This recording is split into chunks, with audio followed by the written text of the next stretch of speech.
little girl found Daddy laying in the street up there.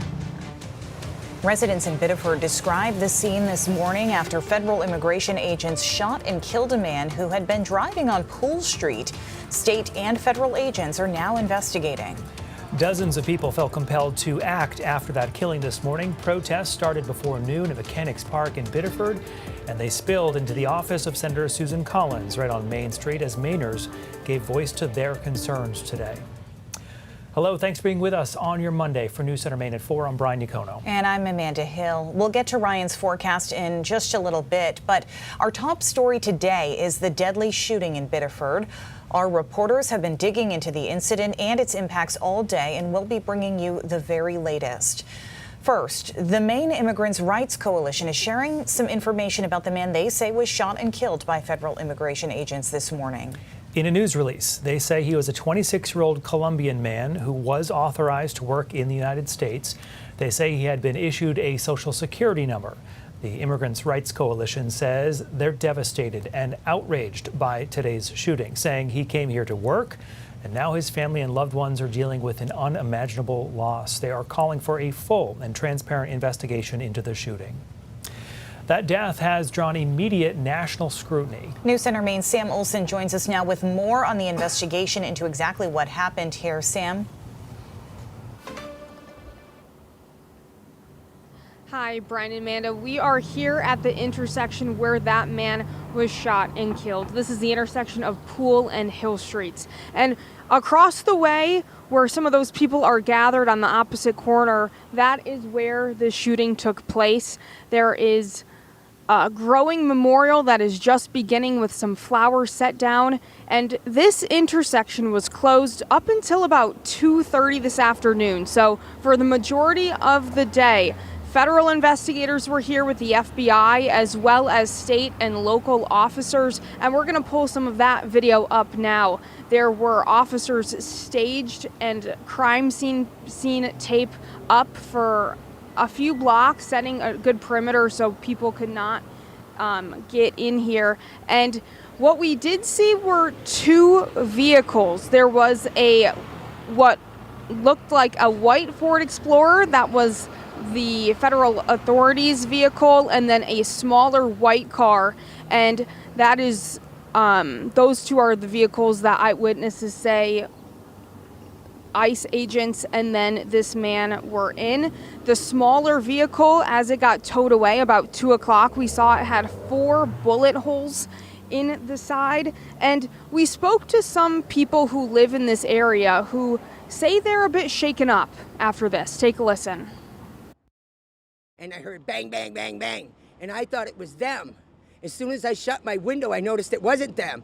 I came out, and this is what I see. It is terrible. It should not happen. And people shouldn't be getting killed every left and right. This is the worst thing that could ever happen in my neighborhood.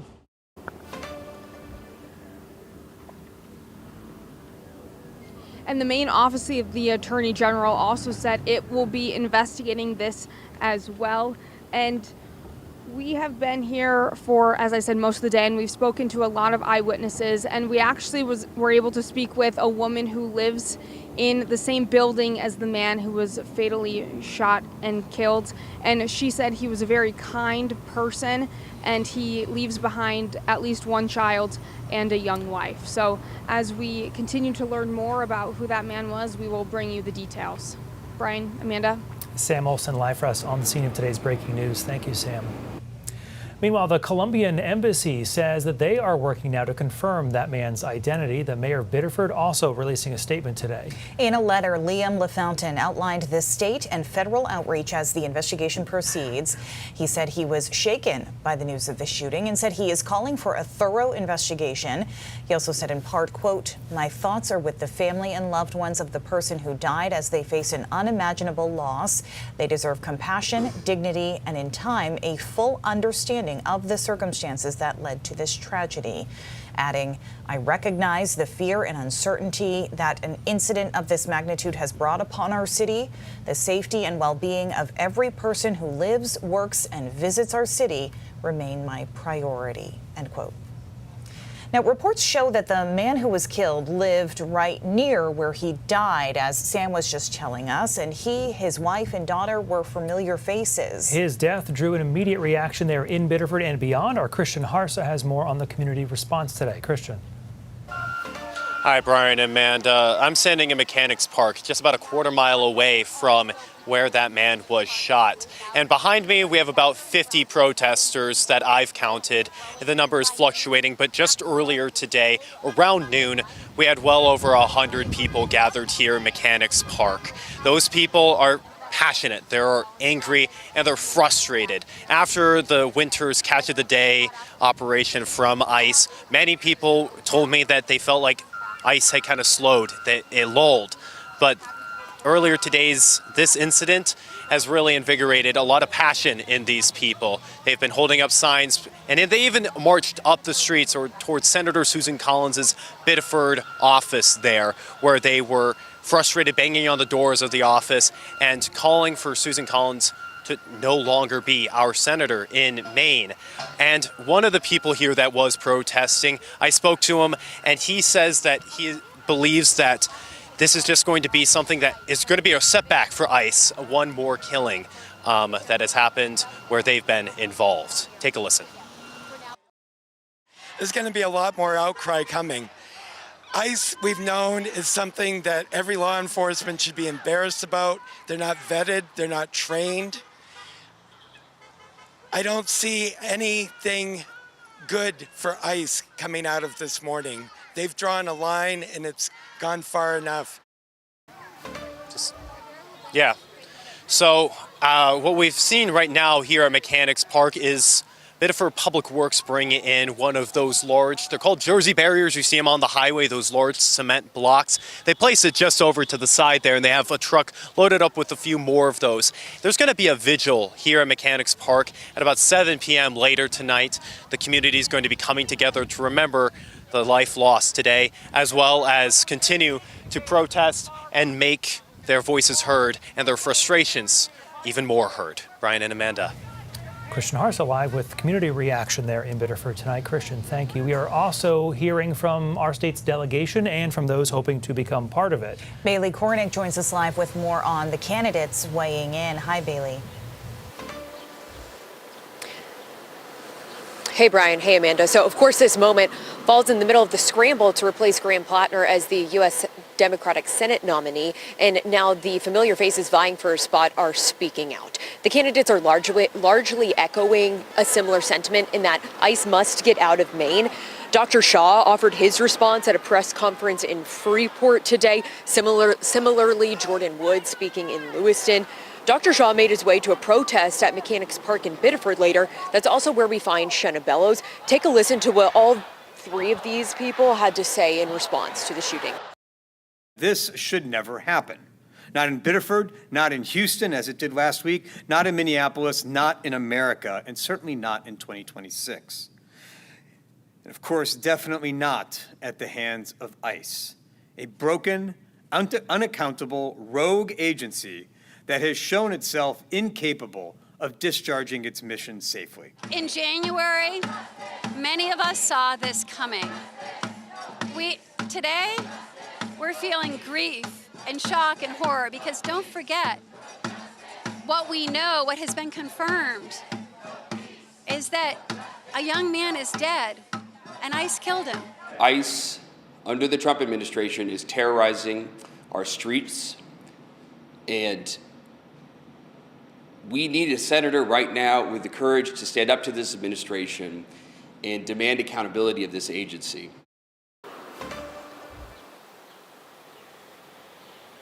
And Guy Troy Jackson was also in Biddeford today, also condemning ICE. Now, of these candidates, one will eventually be challenging Susan Collins, Senator Susan Collins. Here's, I'm going to paraphrase the statement she had for the people today. So she says the shooting in Biddeford requires an investigation of what happened. It is my, Senator Susan Collins, understanding that the Biddeford police has secured the site and the FBI is investigating. Brian and Amanda, we will touch base with you in a few more minutes. Bailey Cornick, part of our team coverage tonight, live in Biddeford tonight. Bailey, thank you. Now, if in fact an ICE officer did fatally shoot someone, it would be at least the 9th death from an encounter with federal immigration officials since the start of the Trump administration's immigration crackdown, and the second in a week following a killing of a man from Houston, Texas. The administration has recently intensified deportation efforts. During the 5-day period at the end of June, ICE arrested more than 10,000 people. Unlike the surge over the winter, it appears the administration is no longer cracking down on individual cities. Let's turn now to the forecast. Ryan Breton joining us with a look at this summer day. Yeah, Ryan, it sounds like the heat is about to jump up once again. That's for sure, Amanda and Brian. Good afternoon to you. Hi, everybody. A nice one out there right now, but we're starting to turn warmer and a little bit more humid, and there's a chance for some showers tonight, mainly over the crown of Maine. Farther south, we should be largely dry, but a shower may move through up there. We have a sea breeze that's kicked in along the coastline. It's a muggy sea breeze, 78 in Portland, while we're near 90 in Freiburg at 89, 86 in Mercer. Bangor right now is 82, and you can see that ocean influence here down east. Bar Harbor right now is 71. Dew points have come up with that south to southwest breeze. 67 the dew point now in Sanford, so it's pretty humid there. Northern Maine, though, the air is still pretty dry. That will start to change tonight. We'll turn a little bit more muggy as the night goes along. So you see a spotty shower here, mainly in northern Maine. To the south, it's muggy. It's mild through the evening hours. Overnight lows tonight will be in the 60s, so it's not quite as comfortable as it was over the weekend. A hot day is on the way for tomorrow. It's really only one day of heat and humidity with temperatures rising into the 90s. And then later in the day tomorrow, mainly in the window of time starting after 6 p.m. going through at least midnight, there is the potential for some strong to severe thunderstorms. And the Storm Prediction Center has all of the mountains in north in a level 3 out of 5 risk. The 5 really is reserved for like Oklahoma and Kansas. It's not something we see much here. So this is a high-end severe weather risk, and the timing of it being mainly tomorrow evening and tomorrow night means that most of these storms will be coming through after the peak heating of the day, but they'll probably be able to maintain themselves with damaging wind being the main threat. I'll bring you through the timeline and a look ahead to the rest of the week coming up in a few minutes.